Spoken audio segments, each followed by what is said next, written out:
Have you ever been to the track and just kept on spinning out, messing up, or overall setting bad lap times? Well, trust me, I've been there many times. But luckily, there are many tips and tricks to get you out of that mess. So look no further as I present 5 reasons that you are a slow driver. Reason 1. You're driving the track blind.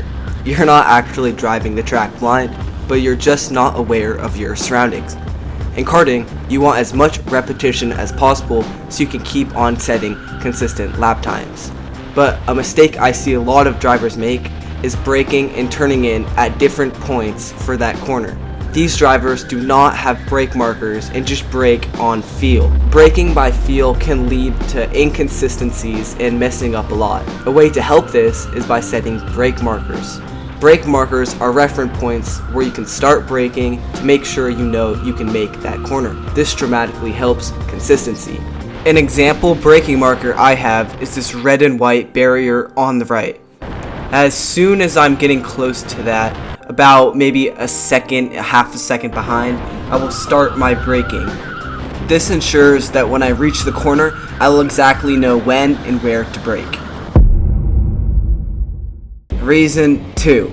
You're focusing on entry, not exit. Everyone wants to go fast through the corners. I get it. That's really the main point of karting.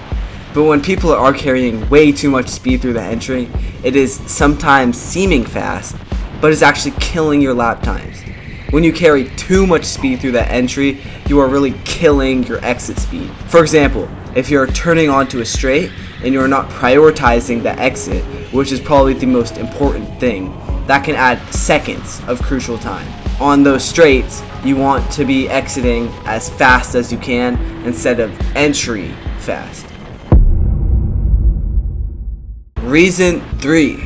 You're simply not using the whole track. This is pretty self-explanatory, but I see so many people get it wrong. Lots of people think they are using the whole track, but really they have a foot more of track they can use. That extra foot of room can make all the difference in becoming a better driver. The best drivers never leave any critical space unoccupied. Here's an example. So my track allows us to get to this line. But past this line, you get a penalty.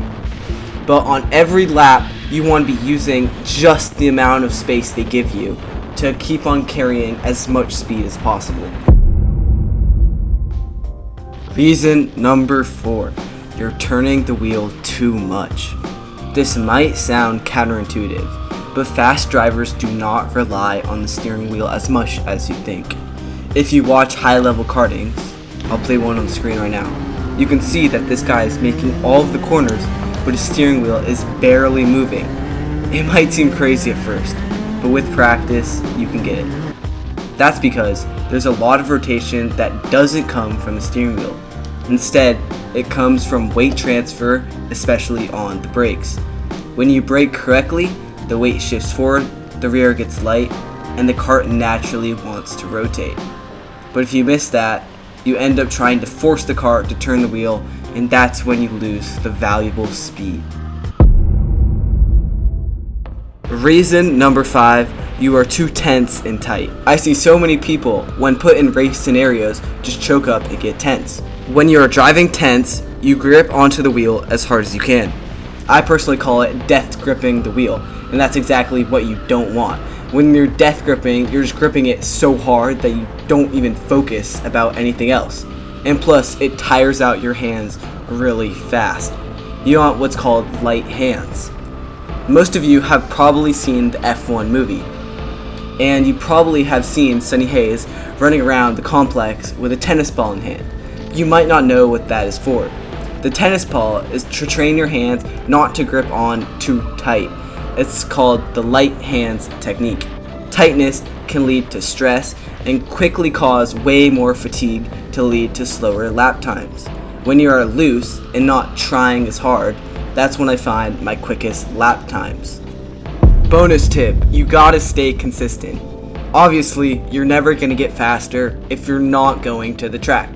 So every time you go to the track, you gotta make sure that you try your hardest to keep on focusing how you need to improve. A good way to improve, I found, is just having a GoPro. I'm able to look back at all of my races and analyze what I do right and what I do wrong. Anyways, I hope you guys found some of these tips helpful, and I hope you all are able to shave a few seconds off your times. Finally guys, if you were to help us by liking and subscribing, that would mean the world to us. We spend a lot of time on these videos. Anyways guys, I'll see you in the next video.